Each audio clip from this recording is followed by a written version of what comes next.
যদি কোনো ডিভোর্সি পুরুষকে আপনি জিজ্ঞাসা করেন যে আপনার স্ত্রী আপনাকে ছেড়ে কেন গেল, আপনার কি সংসারের অভাব ছিল, আপনার কি খাবারের অভাব ছিল, আপনি কি তাকে ভরণ পোষণ কম দিয়েছেন, নাকি তাকে ভালোবাসায় কম দিয়েছেন, নাকি তার আদর যত্ন কম রেখেছেন, নাকি তাকে আপনি অত্যাচার করতেন, নাকি তাকে সারাদিন তাকে আপনি মানসিক অত্যাচারে রাখতেন, এই কথা যদি কোনো পুরুষকে বলেন, পুরুষ নিঃসন্দেহে বলবে ভাই এটার কোনোটাই সত্য না বা কোনোটাই কমতি ছিল না।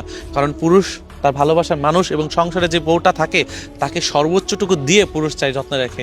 কিন্তু হ্যাঁ, পুরুষ কখন ভালোবাসার মানুষ বা স্ত্রীকে ছেড়ে দেয় জানেন?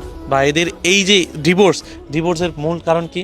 আপনি 100 পুরুষকে জিজ্ঞেস করলে 95 জন পুরুষ একই কথা বলবে যে আমার আমার ওয়াইফ, আমার স্ত্রী আমার সংসারে থাকাকালীন অন্য পুরুষের সাথে কথা বলতো, আমার সংসারে থাকাকালীন অতিরিক্ত ফোনের নেশা ছিল, আমার সংসারে থাকাকালীন আমার বাবা মাকে তেমনভাবে দেখতে পারতো না, আমার সংসারে থাকাকালীন আমার স্ত্রী অন্য পর পুরুষের সাথে আমি দেখেছি তার মেলামেশার ছবি, তার সাথে কথা বলা, তার সাথে ঘোরাফেরা। আমি নিজেও একজন পুরুষে আমি একজন আমার বউকে বা আমার স্ত্রীকে আমি এই জিনিসগুলো দেখেছি।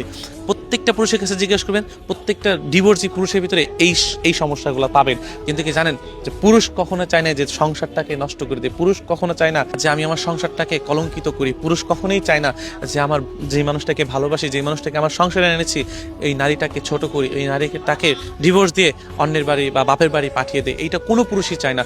পুরুষ শত কষ্ট হলেও, বুঝিয়ে বাজিয়ে হলেও ওই নারীটাকে রাখতে চায়। আমি এমনও পুরুষ দেখেছি যে তার স্ত্রী অন্যজনের সাথে থেকে এসেছে, তার স্ত্রী অন্যজনের সাথে ঘুরে এসেছে, তার স্ত্রী দিনের পর দিন তাকে ঠকিয়েছে, তার স্ত্রী দিনের পর দিন সংসার অশান্তি করছে, তারপরও সেই পুরুষ চেয়েছে আমি যদি আমার স্ত্রীটাকে রাজি করে আমার সংসারে রাখতে পারতাম, আমি ওকে এখনও রেখে দিতাম, আমি সব কিছু মাফ করে দিয়ে আমি ওকে এখনও চাই, কারণ আমি ওকে অসম্ভব ভালোবাসি। কারণ পুরুষ যখন একজন নারীকে ভালোবাসে তখন তাকে তার বুকের বাঁ পাশে জায়গা করে ভালোবাসে, কারণ ওই বুকের বাঁ পাশে শুধু ওই নারীটাই থাকে যে নারীটাকে সে জায়গা করে দিয়েছে। এর জন্য ওই নারীর শত অন্যায়, শত অত্যাচার মাফ করে দিয়ে ওই পুরুষটা সারা জীবন তাকে সাথে রাখতে চায়।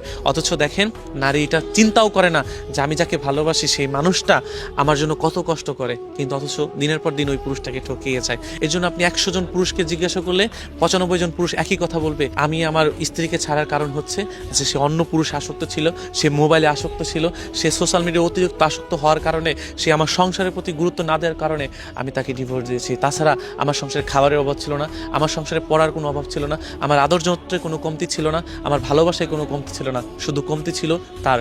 সেই মানুষটা আমার কাছে থেকে অন্য পুরুষের টান টানতো, সেই মানুষটা আমার কাছে থেকে অন্য পুরুষের গুণগান গাইতো। এর জন্য তাকে আমি ছেড়ে দিয়েছি, ছাড়তে বাধ্য হয়েছি। তারপরেও শত কষ্টে তাকে ধরে রাখার, বুঝিয়ে রাখার চেষ্টা করেছি, অথচ তাকে রাখতে পারিনি। কেন?